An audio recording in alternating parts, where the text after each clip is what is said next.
The Christian army was utterly destroyed in the Battle of Hattin on July 4th, 1187. Saladin, the champion of Islam, moved to reduce the remaining Christian holdings in the Holy Land.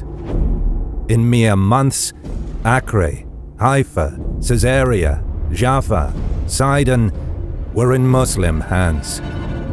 In Jerusalem, Balian of Ibelin held out under siege until October, when he surrendered the city. Christians native to the city were permitted to stay, while the rest were escorted out, a testament to Saladin's peaceful takeover. But the well-fortified port of Tyre remained in Christian hands. Aboard a Genoese ship, a certain Frankish noble from northern Italy, Conrad of Montferrat, was just days from reaching Tyre. Successes against the armies of Frederick Barbarossa brought him fame and prestige, while his personality and good looks made him the darling of the court in Constantinople. Now, with most of the Holy Land lost and much of the Crusader leadership dead or captured, by pure chance Conrad emerged as the principal Christian leader in the Levant upon his arrival in Tyre in mid-July 1187. Across the Mediterranean Sea, word of the disastrous turn of events reached Pope Urban III, who allegedly died from shock upon hearing the news. 9 days later, on October 29, 1187, his successor, Pope Gregory VIII, issued the papal bull Audita Tremendi, which pushed for a renewed crusade to retake Jerusalem.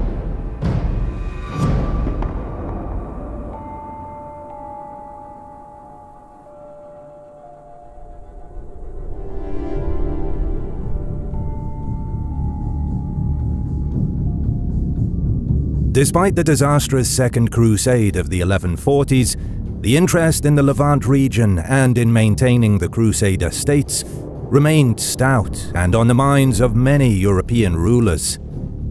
Prince Richard, the future Lionheart, took the cross prematurely before the papal bull had even been issued. His father, King Henry II of England, and King Philippe II of France committed themselves to a new crusade on the urging of Jocelyn, Archbishop of Tyre, who had travelled to Europe from the Holy Land to ensure the two kings set their differences aside and help the relief in the east. Philippe d'Alsace, Count of Flanders, joined the enterprise soon after. The three men agreed with Henry's proposal to introduce a massive levy for the crusade, dubbed the Saladin Tithe. By July 6, 1189, however, King Henry II died, leaving his son, newly crowned King Richard I, to take up the responsibility of leading the English contingent in the Third Crusade. In Mainz, the Holy Roman Emperor Frederick Barbarossa also took the cross and committed the German people to the new crusade. Meanwhile, in the Levant, Saladin released Guy of Lusignan from captivity in the summer of 1188. As per the terms of his release, Guy agreed not to take up arms against Saladin again, an oath he was quick to betray. He took his family and loyal followers up to Tripoli, where Balian of Ibelin had taken the Christian refugees from Jerusalem. Back in Tyre, Conrad of Montferrat heavily fortified the ancient city and successfully held out against a 7-month siege by Saladin's army. The Sultan, meanwhile, launched a campaign into Syria, capturing city after city and fortress after fortress. Now, in the summer of 1189, Guy collected the troops from both Tripoli and Antioch and led his new army south to Tyre. As the ruler of the Kingdom of Jerusalem, which Tyre was a part of, Guy had expected to take up residence in the city, but Conrad refused him entry. A fierce rivalry soon developed between the two men. Stuck outside Tyre until August 1189, Guy decided he could wait no longer. He turned his army and marched on Acre to attempt to recapture the city and set up his base of operations there. With up to 700 knights and 9,000 levy infantry, Guy advanced along the Scandalion Pass, a coastal road that kept away from the interior, where the lurking Saracen scouts kept a watchful eye. But the movements of the Crusaders were spotted after all, and the information relayed to Saladin. Strangely, the Sultan hesitated. Encamped at Belfort Castle, a strong defensible spot, he wondered if Guy's movement was an elaborate ruse intended to lure him away from this good position and render him vulnerable to attack from the north and south. The Crusaders eventually reached Acre. Over the coming days, they were joined by other contingents coming down the pass, as well as a Pisan force which chose to sail instead of march. Guy and his main host encamped on the ancient hill known as the Toron, climbing it by night to avoid detection. From the Toron, they had a clear view of the city and the Acre plain below. The position was highly defensible. The eastern edge of the Toron dropped steeply, making Guy's encampment immune from cavalry charges. Between the Toron and the city walls, Guy's main army encamped on August 28, 1189, marking the start of the siege of Acre. Upon learning of the siege, Saladin set out from Belfort Castle with his army, calling for additional soldiers throughout his empire to reinforce him. Men from Mosul, Sinjar, Diyarbakir, and elsewhere soon flocked to the Sultan's banner. From his vantage point on the Toron, Guy watched as Muslim reinforcements gradually came into view, and the Christian warriors prayed to God to succor them. Saladin made his camp on August 30th at Tel Kaysan, close to Acre. The Muslim left wing spread across the Bilis River, with the right wing stretching to Tel al-Ayadir. In front of the main ranks was a stationary advance guard, whose orders were to harass the Crusader perimeter on a daily basis and prevent anyone from escaping the encirclement. Guy's army was now trapped between the defenders of Acre and Saladin's relief army. On September 1st, Guy launched an attack on the walls of Acre before the bulk of Saladin's army could arrive. Because his siege catapults were not yet complete, Guy relied on his infantry to carry the assault. They rushed forward with ladders to scale the city walls. From above, the defenders shot arrows, hurled rocks and other projectiles.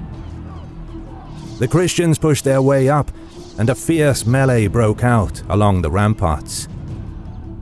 The attack, however, was soon aborted after messengers brought news of Saladin's approaching main army.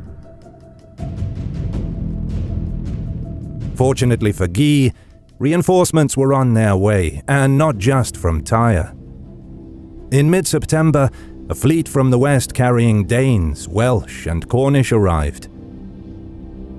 Days later, a second fleet, led by the Lord of Condé and Guise, James of Avesnes, was approaching. 50 ships strong, it carried between 12,000 and 14,000 Flemings, Frisians, Germans, and Bretons.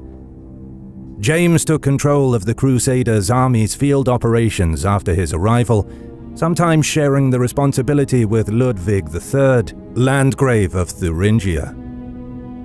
Near the end of the month, more reinforcements arrived from Tyre, led by Conrad and Gerardo, Bishop of Ravenna. So many Christian ships were now moored in the bay and blockading Acre's harbour that their masts reminded one Muslim observer of tangled thickets. The Muslim leadership estimated the Crusader force to be 2,000 horse and 30,000 foot. Saladin met with his war council and decided it was time to test the strength of the Christians. On the morning of September 14th, the Sultan launched an attack on the Christian lines.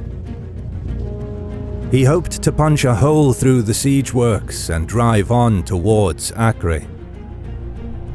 But the Crusaders stood firm and held back the Muslim tide.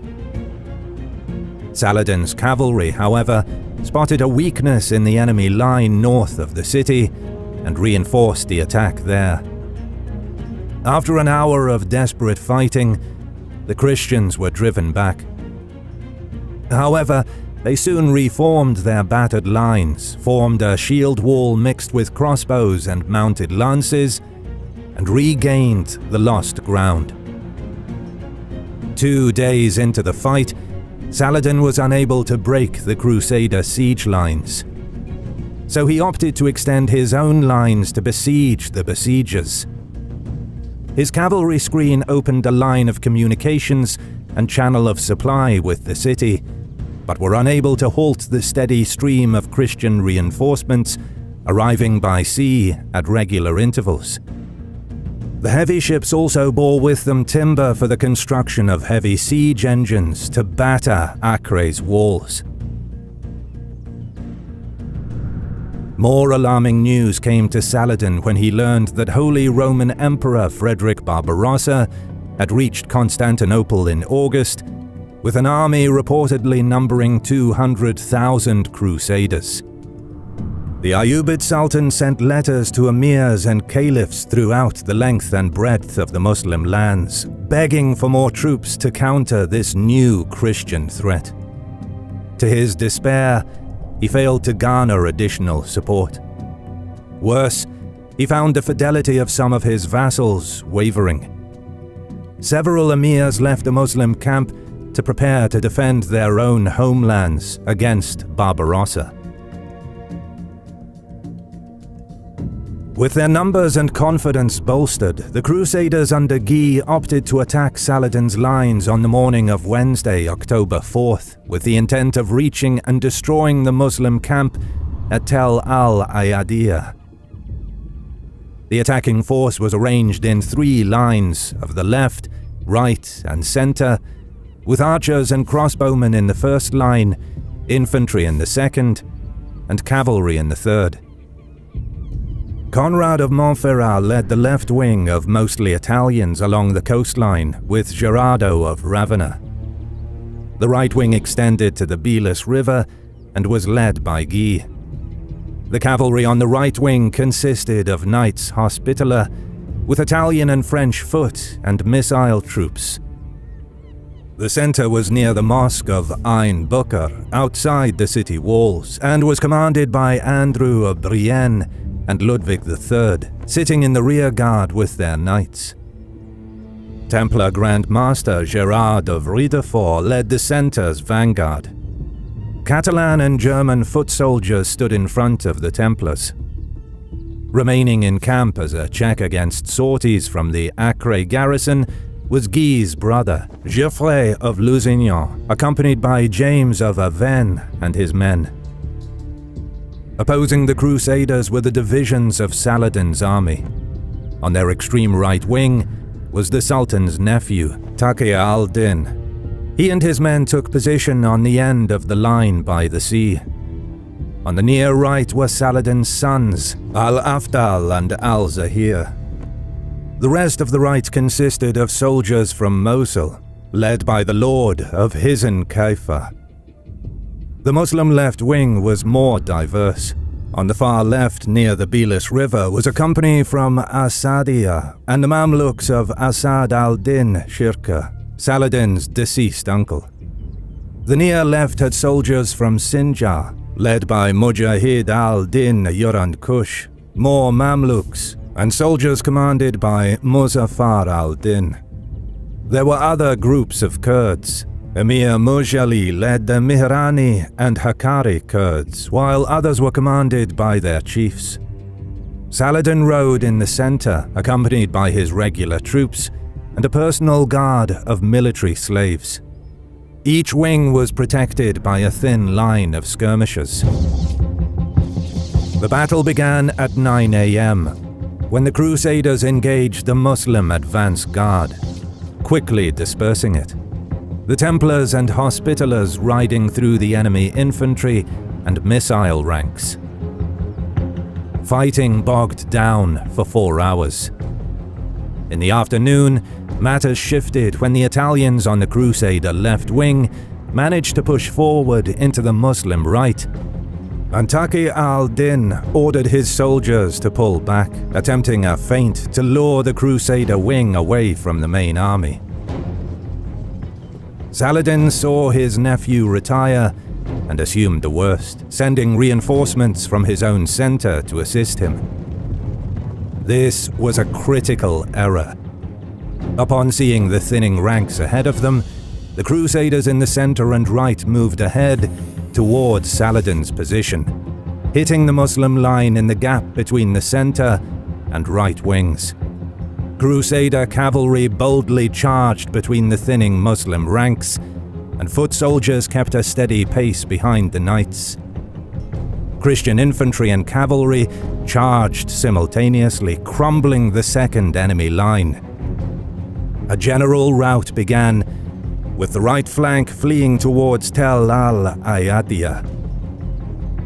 Those from the center made for either Kahawana, across the bridge to Tiberias, or even Damascus. Those Muslims determined to stay in the fight were cut down. Others were caught at their tents and killed there. At this critical moment in the battle, however, the Crusaders who broke into the Muslim camp chose to loot the tents for booty, driven by both greed and hunger. The looting brought a halt to the Crusader charge, and all momentum in the battle was lost. Saladin, meanwhile, accompanied by only a few personal retainers, was busy trying to save his army, urging the Mamelukes and Kurds on the left wing to turn and join in the fight, and trying to rally the fleeing remnants of the center ranks. It was then that the Crusaders, busy feasting and looting the enemy camp, spotted the Acre garrison finally joining the fight from the city walls. All day the battle had favored the Crusaders, but their left wing was now fully sandwiched between the Acre garrison and Taqi al-Din's men. Saladin seized the opportunity, sending his men forward into the disorganized enemy ranks. His left wing engaged, as did the rallied remnants of the center. The looters were caught in the tents, while those fleeing were caught from behind. As Saladin's left wing rolled up the center, the remaining Crusaders broke and were hurtled back towards Acre, with Muslim riders close behind. Making matters worse, the Crusader left wing eventually succumbed to pressure and retired to camp, allowing the Muslim right wing under Taqi al-Din to turn and hit their flank in a pincer movement. It was a massacre. The battle had turned, and the remaining Crusaders fled back towards Acre in a chaotic mass, their enemies in close pursuit. Saladin's men soon reached the outskirts of the Crusader camp, nearly pushing on to its tents. But instead, the Muslims withdrew and eventually retired from the field after Geoffrey of Lusignan's reserve force arrived to bolster the shaken Crusader ranks. Casualties in the October Battle of the Siege of Acre vary depending on the source. However, it can be estimated that around 7,000 Muslim and 10,000 Crusader troops perished in the gruesome clash of October 4th, 1189. After their defeat, the Crusader leadership ordered the troops to dig in for a prolonged siege, as there was little chance of quickly breaking through either Saladin's lines or Acre's walls. The Crusader camp had received some breathing room for expansion after Saladin's army began rearranging itself behind them. Further sea reinforcements arrived at the end of October, including numerous barons and 400 Danish warriors, accompanied by the nephew of King Canute VI. Crusaders now dug protective ditches on both sides of their tents. They filled these with sharpened stakes and metal running the length of the camp from the bay to the Mediterranean. These trenches were fronted by earthen ramparts and wooden palisades. Then came the rain squalls and heavy mists, heralding the coming of winter weather. As the year 1189 came to a close, nature brought relief to the Muslims. The brusque winter, although not snowy, brought with it winds strong enough to blow away tents atop the Tauron. Worse, Christian ships could not remain anchored due to the rough conditions. Most of the fleet thus left at the end of October or became fuel for campfires. But the situation in the city was becoming desperate. Cut off from supplies in the winter weather, the starved and desperate garrison of Acre opened negotiations with the Crusaders. The terms were simple. They would capitulate in exchange for their lives. This, however, was foolishly declined by the glory-seeking Crusaders. And, fortunately for the garrison, Ayyubid reinforcements were en route from the sea. The daring Armenian Muslim admiral Hossam ad-Din Lulu saw a chance to whisk men and supplies into Acre without worrying about the heavy Crusader blockade.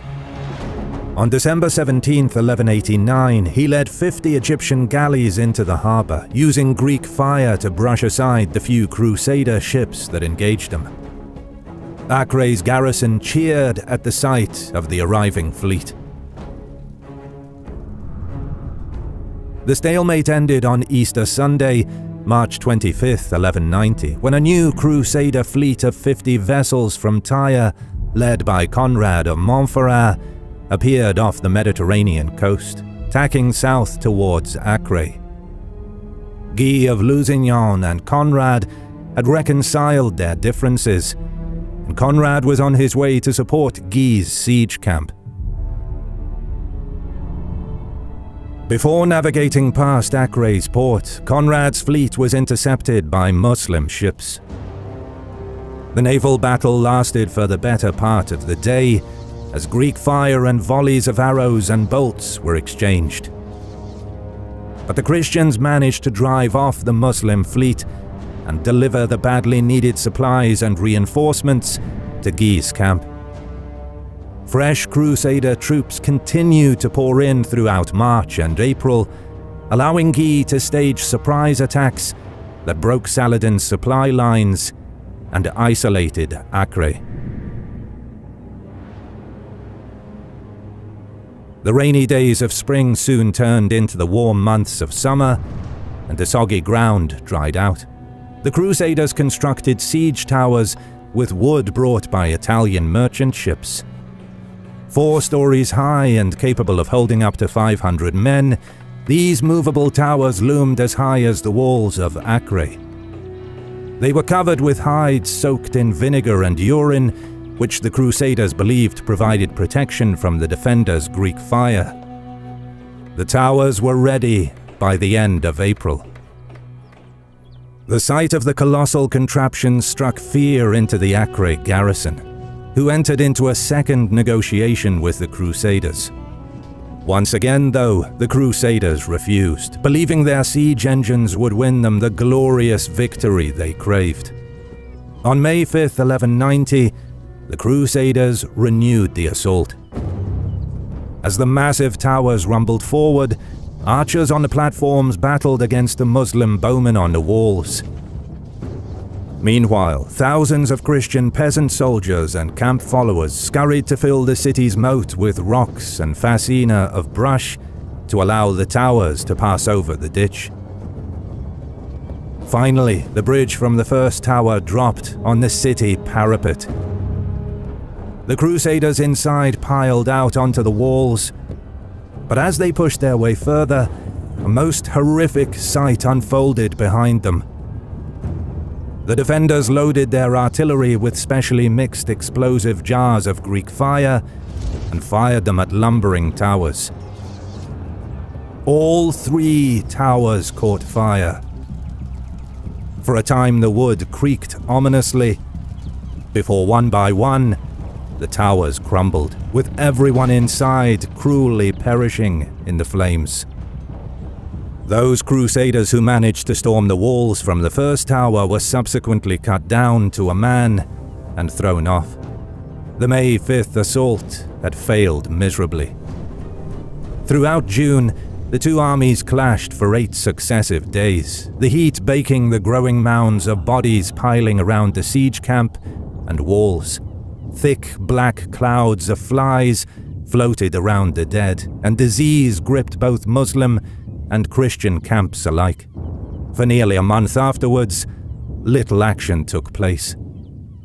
Tired of the waiting game, Crusader men-at-arms opted for another assault on St. James's Day, July 25th. Their goal was to punch through the Muslim lines north of Acre. The initial shock of the Crusader peasant pikemen and axemen caught Saladin's men off guard, who seemed to have been slightly out of formation. But this was a trap. As the pikemen pushed forward, Saladin's brother Al-Adil lured the poorly trained Christian footmen into his camp. There the attack gradually devolved into plundering and looting of the Muslim tents. Saladin then sent Egyptian and Mosul reinforcements to trap the enemy in the camp.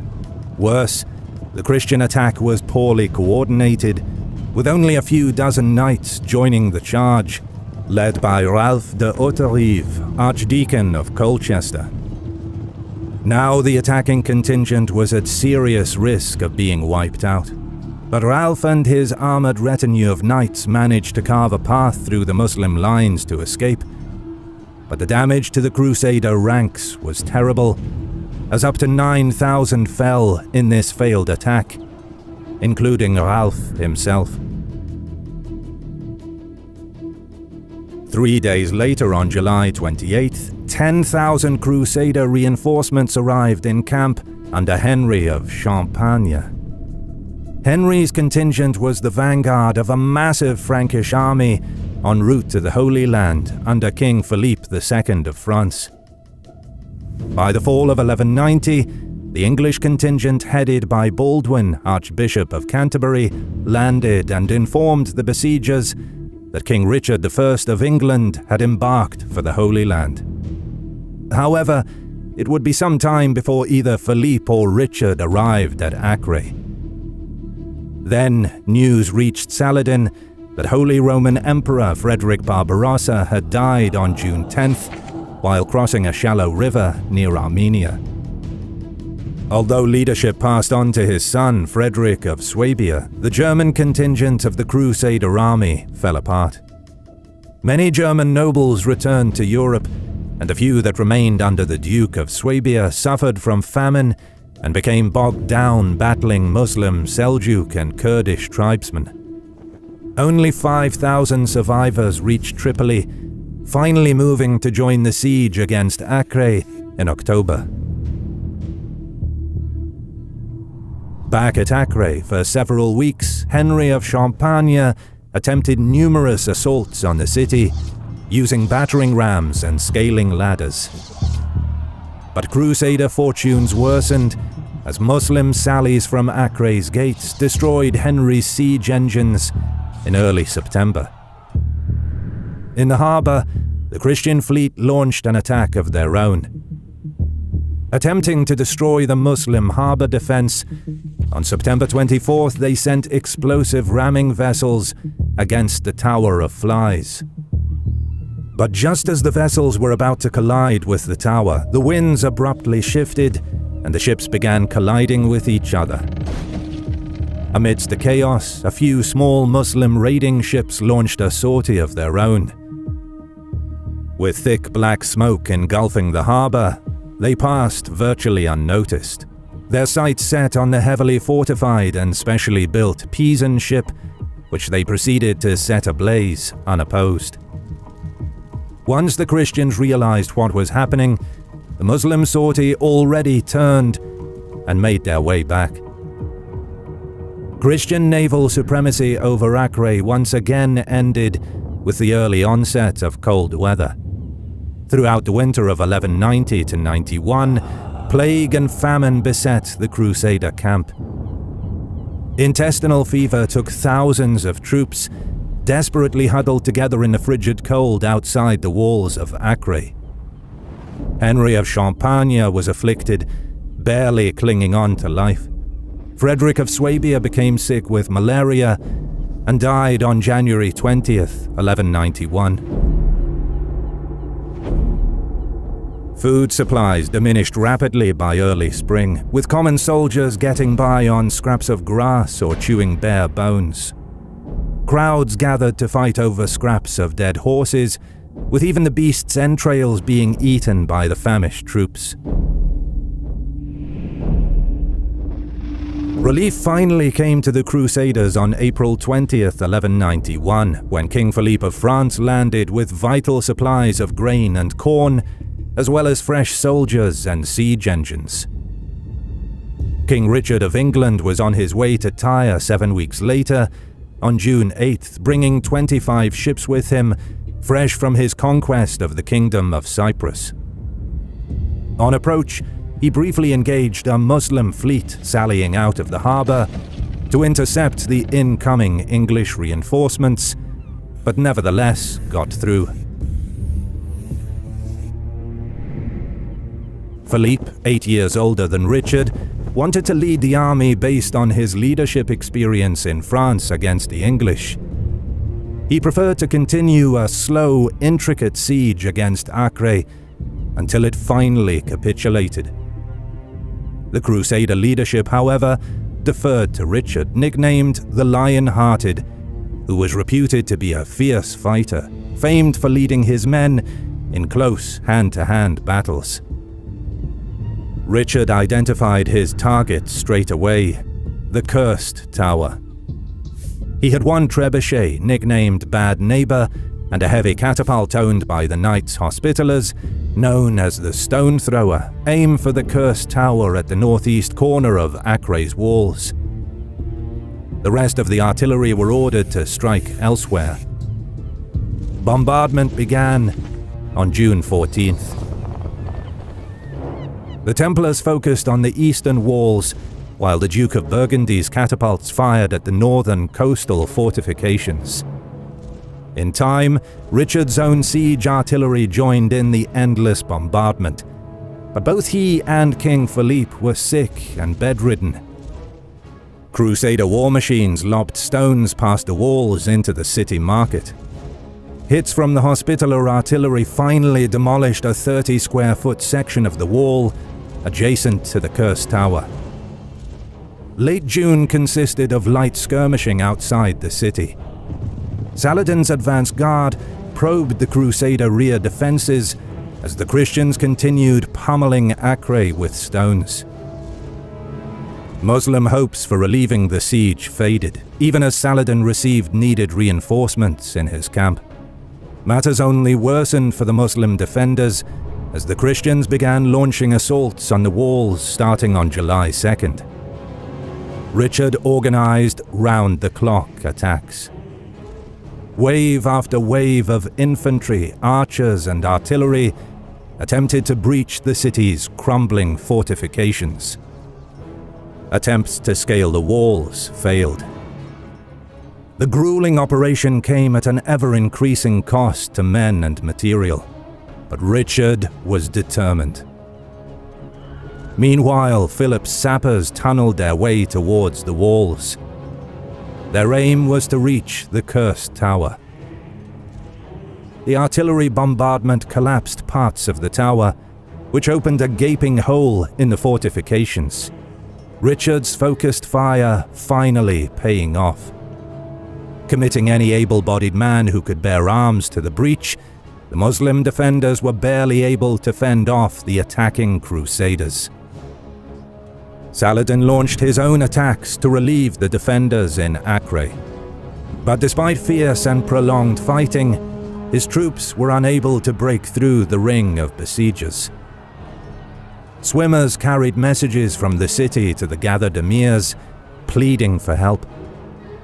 A final appeal was sent out on July 7th. On July 11th, Philippe's sappers dug beneath the partially collapsed Curse Tower and successfully demolished the rest, further widening the gap in the walls. By this point, Acre's defenders were too weak to man the breach. In desperation, they used Greek fire, killing 40 Crusaders on July 11th. Those were the last Christian casualties of the siege. With the night fast approaching, no one yet knew that the siege of Acre was over. As the sun rose over Acre on July 12, 1191, the siege entered its 653rd day.